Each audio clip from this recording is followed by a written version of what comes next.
ஒரே ஒரு சப்ஸ்கிரைப் மட்டும் பண்ணிட்டு பாருங்க. நீலா வந்து நடேஷன் கிட்ட பேசிகிட்டு இருக்காரு இல்லையா, இந்த மாதிரி நான் என் எக்ஸை பார்த்தேன் அப்படின்றாங்க. கல்யாணத்துக்கு அப்புறமா இல்லை கல்யாணத்துக்கு முன்னாடியா? கல்யாணத்துக்கு முன்னாடி தான், அப்புறமா போய் யாராச்சும் பண்ணுவாங்களா அப்படின்ற.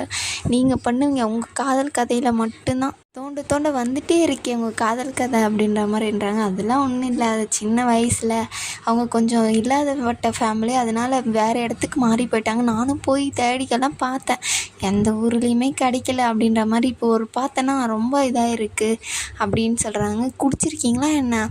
நான் பழைய காதலியை பார்த்துருக்கேன், குடிக்காமல் போய் இருப்பேனா? நல்லா குடிச்சிட்டு நான் காதல் பாட்டு கேட்டுட்டு இருக்கேன் அப்படின்றாங்க.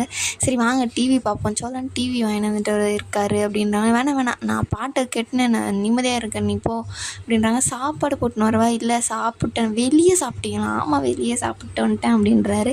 சரி நீ போய் பார்ப்போ அப்படின்னு சொல்கிறாங்க. அவங்களும் போய் பார்க்குறாங்க. அப்போ இவர் மேலே கை போட்டுட்டு இருப்பார் இல்லையா, பாண்டியன் மேலே. என்னங்க அப்படின்னானே, அவர் மேலே தானே கை போட்டுட்டு இருந்தேன், நான் மேலே கோமா இருக்கேன், நீ போ, நீ தான் என்னை விட்டுட்டு போயிட்டல. அப்படிலாம் இல்லை, அவர் போய் பார்த்துட்டு வந்தேன் அப்படின்ற மாதிரி சொல்கிறாங்க. சரி கை போட்டுக்கோங்க அப்படின்றாங்க. வேணாம் போ அப்படின்னும் போது இல்லை போட்டுக்கோங்க அப்படின்னு சொல்லிட்டு அவங்க ஜாலியாக எல்லாருமே படம் பார்த்துட்டு இருக்காங்க. அதுக்கப்புறம் பார்த்திங்கன்னா விடிஞ்சிருது. விடிஞ்ச உடனே 8 மணி ஆயிடுச்சு அப்படின்னு சொல்லிட்டு நிலா வந்து சோழனை வந்து எழுப்புறாங்க. 8 மணி ஆகுதுங்க, எழுங்க அப்படின்றாங்க. இரு நிலா, ஒரு 5 மினிட்ஸ் நிலா அப்படின்றாங்க. இல்லை எழுங்க அப்படின்னு சொல்லிட்டு அவங்கள எழுப்புவாங்க. நிலா வெளியே போகிறதுக்குள்ளே மறுபடியும் படுத்துருவாங்க.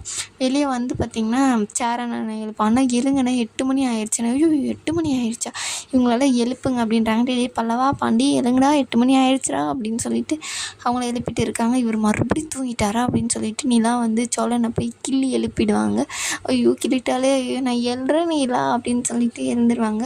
எழுங்க அப்படின்னு சொல்லிட்டு பார்த்திங்கன்னா எழுந்து அவங்க குளிக்க போயிடுவாங்க. நீங்களா சோழன் வந்து பார்த்திங்கன்னா இவங்க இன்னுமா தூங்குறாங்க, இப்போ எப்படி எழுப்புறேன் பாரு அப்படின்னு சொல்லிட்டு, என்னடா பண்ண போகிற, கிள்றேன், தங்கச்சி மட்டும் எனக்கு கிள்னால, அப்போ மட்டும் உனக்கு நல்லா இருந்திருக்குமே, நான் இவங்களை கிள்ளுவேன் அப்படின்னு சொல்லிட்டு பாண்டியும் பழையவனையும் கிள்ளிட்டு ஓடி போய் பாத்ரூமில் உட்காந்துப்பாங்க.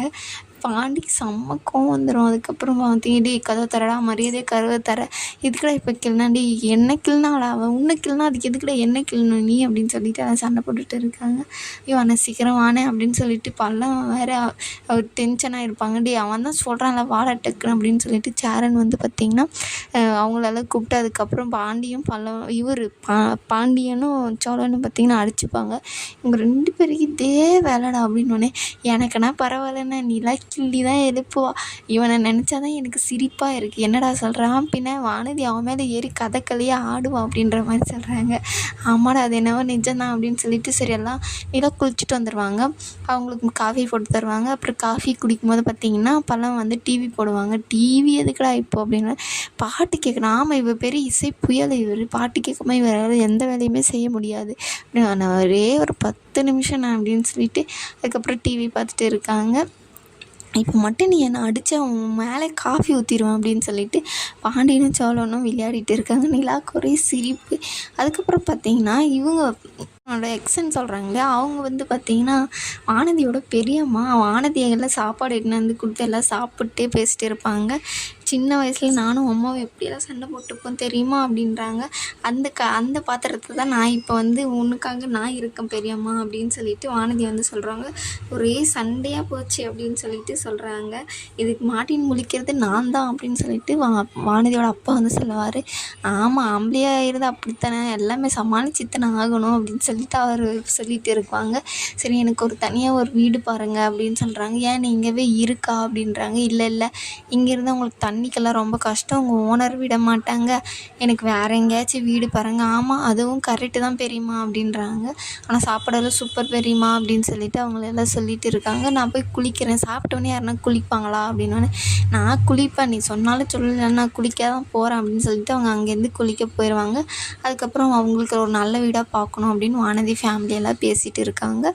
விடிஞ்சோடனே பார்த்திங்கன்னா நடேசன் வந்து அவங்க செவந்தியை பார்க்க, அவங்க பேர் வந்து செவந்தியா, அவங்கள பார்க்குறதுக்காக போவாங்க. எப்படி இருக்க அப்படின்னோடனே, ஓ நடேசா எப்படி இருக்க, உனக்கு என்ன அப்படின்னு சொல்லிட்டு, நேற்றே உன்னை பார்த்தேன் அப்படி, நேற்றே பேச வேண்டியது தானே, இல்லை எப்படி பேசுகிறதுன்னு சொல்லிட்டு ஒரு தைரியம் வர வச்சுக்கிட்டு இன்றைக்கி வந்து பேசுகிறேன் அப்படின்னு சொல்லிட்டு, எனக்கு கல்யாணம்லாம் ஆயிடுச்சா, உங்களுக்கு பசங்க எத்தனை அப்படின்ற மாதிரிலாம் கேட்குறாங்க.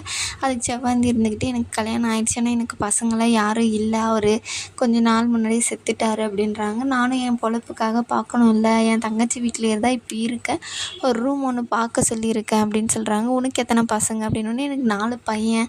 ஒருத்தனுக்கு கல்யாணம் ஆகிடுச்சு, இன்னும் 2 பேர் வந்து வேலைக்கு போகிறாங்க, ஒருத்தன் வந்து படிக்கிறான் அப்படின்றாங்க. ஓ சரி சரி அப்படின்னு சொல்லிட்டு 2 பேரும் பேசிட்டு இருக்காங்க. இதோட இந்த எபிசோடு முடியுது.